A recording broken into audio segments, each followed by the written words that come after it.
que ya conocemos, se llama Ignacio Liendo, es politólogo y vamos a charlar con él sobre la mirada desde su profesión de la campaña, de todo lo que fue este proceso electoral que, lo decíamos hoy cuando lo llamaba para hacer la nota, ni Netflix lo soñó. O sea, lo hemos venido diciendo también en estos últimos programas, pero bueno, te saludamos primero, Ignacio, ¿cómo andás? ¿Cómo les va? Mucho gusto. ¿Cómo están ustedes? ¿Qué Muy tal? bien. Buenas noches. ¿Qué es lo que más qué es lo más cinematográfico que estás viendo en esta escena de cómo llega Javier Milei a su elección de medio término? Bueno, si me permitís un comentario de Netflix, El Eternauta es una novela costumbrista, ¿no? A lo que es la realidad argentina y la vorágine que implica y el ritmo que tiene la política argentina. Eh, bueno, mirá, hubo una enorme cantidad de errores forzados y no forzados en la campaña de Milei que tienen que ver con varios motivos. Primero, con la desaveniencia entre ellos, ¿no? En las internas que hay que se proyectan al sistema de toma de decisiones, ¿no? El enfrentamiento entre, por una parte, Karina Milei y los Menem, y por otro, Santiago Caputo y su gente, que eso ha repercutido en la organización de la campaña y en la línea comunicativa o comunicacional del gobierno. Es un tema importante, ¿no? Pero tiene un trasfondo que le da sentido y que es lo que lo ha dotado de esta vorágine que estamos viendo. Y es básicamente lo siguiente: todos los casos de corrupción que se fueron amontonando desde el verano a esta parte, ¿no? Libra, las muertes por fentanilo, Spagnuolo, Expert, todo eso fue minando fuertemente el discurso que lo había convertido a Javier Milei en una figura disruptiva. Esto es, el discurso contra la casta quedó en offside absolutamente de sí mismo por esa cuestión, ¿no? Y si me apuras un poco, los estaba escuchando respecto de la crónica de que no puede ni siquiera el secretario del Tesoro de Estados Unidos parar el dólar. Al final lo que está haciendo Milei es especificando a los norteamericanos, no dolarizando a los argentinos, ¿no? Lo que en el fondo no funciona es la economía, básicamente, y es este sistema que ya se utilizó, ya se puso en práctica para beneficio de los grandes jugadores de la economía y la finanza, se puso en práctica en la dictadura con Martínez de Oz, al final del gobierno de Alfonsín, con el gobierno de Macri, donde casualmente estaba Caputo también, casualmente entre comillas, ¿no? O Sturzenegger también a finales del gobierno de Menem, y de la Rúa sobre todo, ¿no? Menem, que es esto de un dólar atrasado y una valorización financiera constante que no se puede sostener, y entonces hay un momento de quiebre en el que los agentes económicos entienden de que las reservas del Banco Central no alcanzan, y entonces se dan a la fuga porque el sistema lo permite, y descuentan una devaluación y un default de la deuda pública, que es lo que estamos viendo ahora, y es lo que da una enorme turbulencia a la economía, y que por otro lado se combina con lo primero porque genera una enorme recesión, desempleo y una destrucción del tejido productivo, y eso complica fuertemente la vida cotidiana de las personas, ¿no? Entonces, ¿qué es lo que estás viendo? Volviendo a lo político y a lo electoral, a lo proselitista. Bueno, el repudio permanente a la figura de Javier Milei. No puede ni llegar a un lugar que automáticamente es repudiado él y su hermana. Entonces, es algo hasta lógico, y que seguramente tendrá un impacto negativo el domingo, negativo para el oficialismo nacional en distintos distritos, ¿no? En algunos más, en algunos menos, y se verá en el recuento de los votos. Entonces la cuestión ahí es qué va a pasar el lunes, ¿no? ¿Qué va a pasar el lunes con la sustentabilidad del gobierno y con la sustentabilidad de las variables económicas? Es lo que todos se están preguntando, y todos están descontando en la previa mayores turbulencias y ver de qué manera se resetea el gobierno el lunes a la mañana. Básicamente es eso, ¿no? Ignacio, lo decíamos también hace un rato, cómo la cuestión nacional, más de la provincia de Buenos Aires que nacional, todo lo que pasó con Expert en estas semanas ha, no sé si usar el verbo pero es contaminado toda la campaña a nivel también provincial. Yo lo miro desde Córdoba, pero seguramente ha pasado en las demás provincias, más allá de que no son candidatos nuestros. Expert no es candidato nuestro, ni Santilli tampoco, ni Karen Reichardt, ni ninguno otro de otros partidos, ¿no? Pero como que han dominado la escena, por lo menos mediática, pero fuertemente, porque también los medios cordobeses hemos tenido que mirar eso. Sí, es muy importante lo que vos estás diciendo, ¿no? Yo me refería a errores no forzados o forzados, no se sabe al final si son forzados o no forzados. Volvieron a cometer el mismo error que en las elecciones del 7 de septiembre, contrariamente a lo que pensaba Cristina Kirchner y a lo jugado de la decisión de Kicillof, que había que desdoblar. Volvieron a cometer el mismo error, que es nacionalizar una elección que en realidad es una elección distrital. O sea, en Córdoba se eligen 9 senadores, 9 diputados, en otra provincia 3, en otra provincia 2 senadores, 3. O sea, volvieron a nacionalizar y ahí, como vos bien marcas, esto tiene que ver con la hipertrofia del sistema de medios que está en Buenos Aires permanentemente generando una dinámica mediática que, como vos dijiste, contamina la discusión pública a nivel nacional y pone lo verdaderamente importante, que es las propuestas distritales de las distintas fuerzas políticas, las pone en un segundo plano y se nacionaliza la discusión pública en torno al presidente. Eso ha sido clave y ha sido crítico. Entonces, eso claramente va a perjudicar al oficialismo nacional, insisto, en distintos distritos más y en distintos distritos menos. Por ejemplo, en Córdoba lo va a perjudicar, o sea, viene de ganar hace 2 años, parece que fue hace 2 siglos, pero hace 2 años en el balotaje por el 74% de los votos. Y la lista hoy no es competitiva, la lista de la Libertad Avanza, y vos tenés una lista muy potente, que es la lista del oficialismo provincial, con una figura de un gran prestigio y conocimiento público, que es la del ex gobernador Schiaretti, con todo el gobierno de la provincia detrás. Y otra lista también potente, con una figura interesante, como es Natalia de la Sota, con un nombre de peso y una trayectoria. Entonces, claramente esa estrategia de nacionalización en Córdoba lo va a perjudicar. En la provincia de Buenos Aires, muchísimo más, independientemente de si saca más o menos de la elección anterior, que no son comparables las elecciones porque son cosas distintas, también lo perjudica. Vos fíjate que en la provincia de Buenos Aires no se hablaron de los temas provinciales que podrían haber perjudicado al gobernador Kicillof, por ejemplo, la inseguridad. O sea, quedó con un segundo, o sea, fue muchos nos llamó la atención que lo nombraran a Tayana en aquel entonces como cabeza de lista, pero al final fue un acierto, o sea, alguien que flotó, que no hace ni mal ni bien y que no generó ninguna inquietud. Entonces, la gente va a votar a la lista. Y probablemente, sí. No, que también se observa que en menos de 2 años no solo se agotó la idea de que este modelo económico podía revitalizar en algún momento la economía o mejorar las condiciones de vida de la población, sino también hay cosas que fueron muy fuertes en algún momento de la construcción de la Libertad Avanza, como la batalla cultural, las ideas de Milei respecto del género, negar la brecha de género, negar la violencia de género, de pedir que se elimine la figura del femicidio.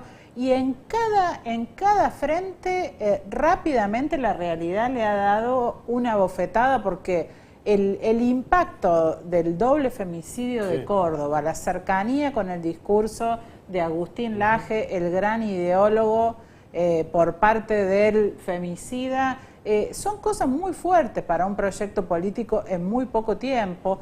Ahora surge también, recién mencionaban lo de Expert, lo de una candidata, Lorena Villaverde también, de otra provincia, íntimamente vinculada con la misma gente que Expert, con causas por narcotráfico, detenciones. La precariedad de la construcción política de la Libertad Avanza también está bastante a la vista, ¿no? Totalmente, o sea, mira, lo que vos decís es muy importante. se puede hablar mucho, pero concretamente la batalla cultural. Hay un cuadro de Goya que es para mí impactante y que calza justo en esto y en otros ejemplos, ¿no? El sueño de la razón engendra monstruos, ¿no? Entonces, cuando vos cargas un polo discursivamente tanto de esa manera, bueno, los demonios vuelven por la ventana. Eso fue lo que ocurrió, ¿no? Yo lo estoy planteando de esta manera, acá ha muerto gente, o sea, por poner un caso, el doble feminicidio de Córdoba, entre tantos otros. Entonces eso ha tenido un fuerte impacto y el gran público lee esto como una hipocresía que a partir de un punto, al principio es divertido o es de alguna manera cargar el polo contrario del que se había cargado antes, pero hay un momento de quiebre en el que esto lastima fuerte, ¿no? Y hay crímenes de por medio. Entonces ahí se produce un quiebre en la opinión pública y eso termina con las adhesiones. O sea, esto está perfectamente estudiado. O sea, hay un quiebre y se acaban las adhesiones y entonces el discurso queda patinando en falso y los sujetos que lo sostienen, como te dije hace un rato, quedan en offside de sí mismos. O sea, lo que dicen no puede ser creído, ya no tiene credibilidad, no tiene verosimilitud. Con el narco pasa lo mismo, ¿no? Esta gente que vino a hablar de la lucha contra el narcotráfico, la seguridad y cosas por el estilo, al final los cabezas de lista en distintas provincias, no menor, la provincia de Buenos Aires, Neuquén, marcaste recién, si no me equivoco, Villaverde, o sea, son narcos propiamente dichos, no es que gente que ha flirteado, no, han sido financiados, es más, hasta este señor Fred Machado se dio el lujo de amenazar al gobierno en cadena nacional. Si exactamente, para no ser extraditado.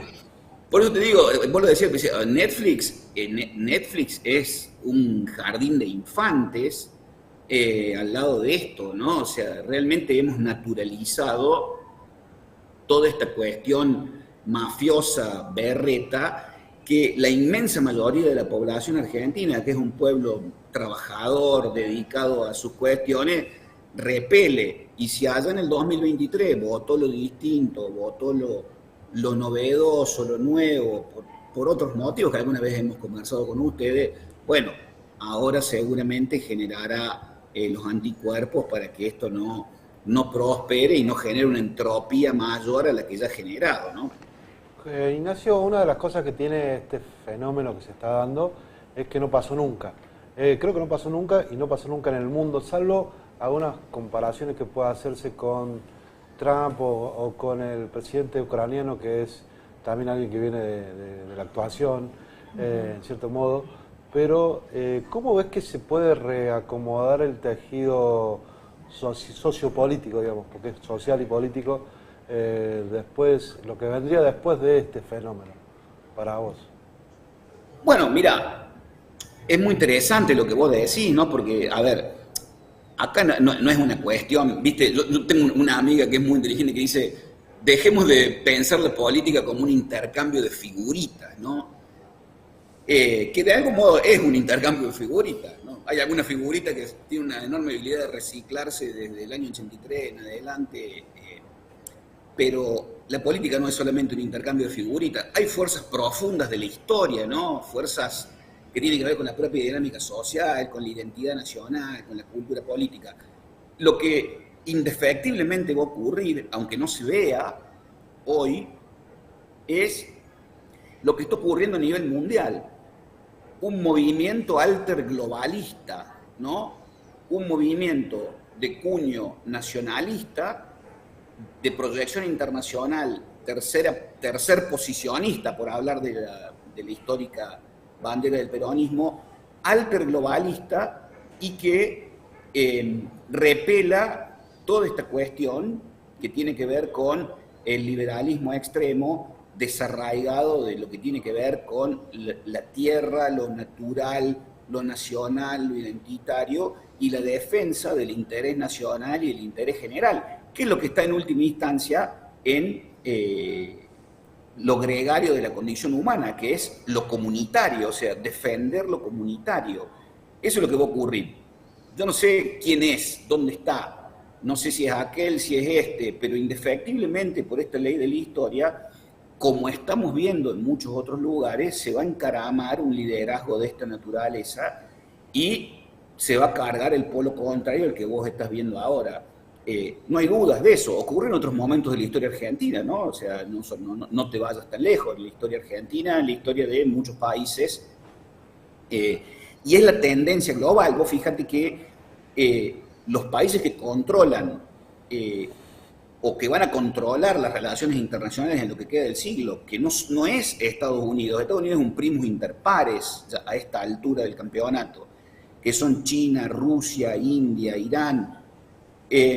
Los países euroasiáticos mayormente son países que están calzados sobre civilizaciones, más que no son solamente países, estados-nación o entelequia jurídica, son pueblos que tienen una larga tradición y están calzados sobre eso, ¿no? Eso es lo que vos vas a ver. Y la Argentina tiene mucho potencial, la Argentina, Sudamérica, la América hispánica, tiene mucho potencial civilizacional para calzar un movimiento de esta naturaleza que indefectiblemente ocurrirá independientemente de que el señor Bessent mande un tweet o Trump haga una declaración u otra. Son fuerzas de la historia, ¿no? Ignacio, con la libertad avanza, eso ya se está constatando, el peronismo está también en un proceso, habrá que ver después de octubre en qué lugar queda el kirchnerismo, qué es capaz de construir Axel Kicillof, y está esta nueva construcción de 6 gobernadores, donde bastante claramente liderada por Schiaretti, de distintos partidos, intentando una alianza desde las gestiones provinciales. Esto también es inédito, pero ya es la superación definitiva de los ejes que estructuraron la política argentina, peronismo, radicalismo. ¿Cómo ves que se redefine ese escenario?